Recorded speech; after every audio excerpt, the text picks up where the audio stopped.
Dois amigos, desde criança, foram criados juntos na mesma vizinhança, tá? Os dois foram amigos na escola, foram amigos na adolescência, foram amigos na juventude. Saíam juntos, esses dois amigos iam nas festas, nos bailes, até os primeiros beldagens deles foram juntos, tá?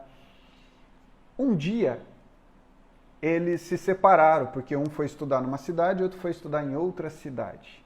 E esses dois amigos, separados, cada um numa cidade, eles começaram a ficar um pouco distantes fisicamente, mas continuaram amigos, muito amigos. E um contava que estava fazendo sucesso na área dele, outro tal. Formaram, cada um constituiu a sua carreira profissional numa região, manteram o contato como amigos, tá? Um deles casou. E depois do casamento, depois que começou a ter toda uma relação familiar ali, o amigo de infância foi visitar o amigo, tá? Era quase que um irmão. E eles fizeram um jantar para receber esse amigo.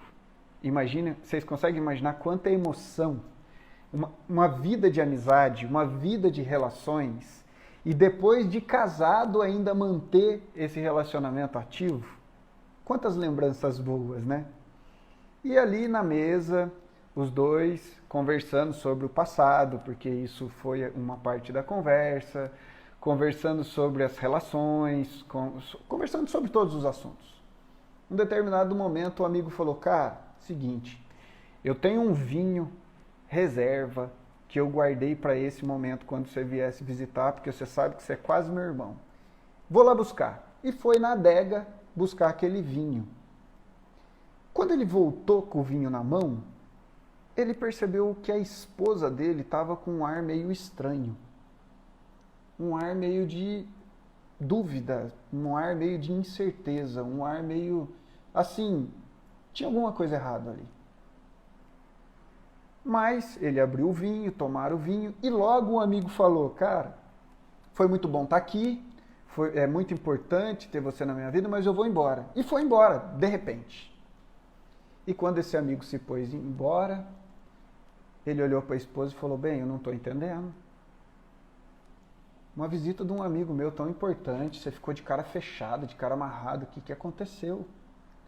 E a esposa olhou e falou: meu amor, acontece o seguinte, quando você foi na adega buscar o vinho, o seu amigo de infância mexeu comigo.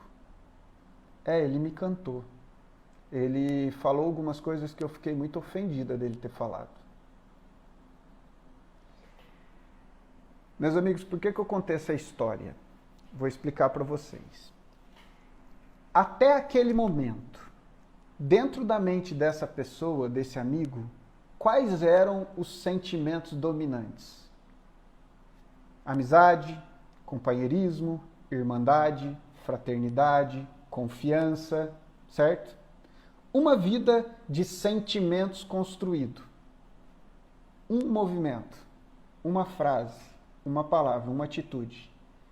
O que aconteceu com tudo que ele acreditava sobre o amigo dele? Automaticamente, num gesto, todos aqueles sentimentos foram colocados como sem valor algum, porque um sentimento dominante tomou conta da mente dele. O sentimento de traição, de quebra de confiança. Toda vez que ele for lembrar desse amigo, toda a história já não faz mais sentido, porque um sentimento maior vai prevalecer toda vez que ele pensar naquilo.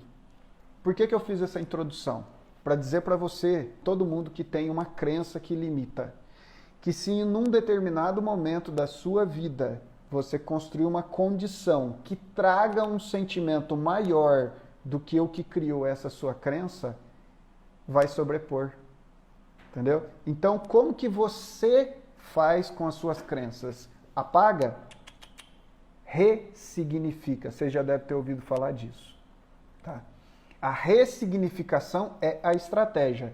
É eu, na minha consciência de hoje, olhar para o meu passado e entender que o que aconteceu comigo naquele momento foi um contexto, só que eu entendo com o meu olhar de hoje. Se eu trago um sentimento maior, eu vou sobrepor aquele sentimento que eu tinha lá atrás. E aí que a gente vê, muitas vezes, a pessoa que, por exemplo, foi agredida por um pai e sofre a vida inteira por causa daquela agressão ou daquelas agressões, fazer um trabalho de ressignificação a ponto de falar o seguinte: a dor eu nunca vou apagar, porque aconteceu. Mas o sofrimento que eu vinha revivendo, eu consegui ressignificar ele. Por quê? Porque eu entendi que meu pai era um alcoólatra, ele estava fora de si, foi um gesto intempestivo que ele teve naquela fase. Você entende, você constrói na sua mente alguns porquês que sobrepõem aquele olhar da criança sobre o pai que era para dar proteção e não deu. Então, lógico, não vai dar para fazer uma live de minutos e explicar tecnicamente isso, mas todo sentimento dominante prevalece sobre milhões de outros que você já teve. Por quê?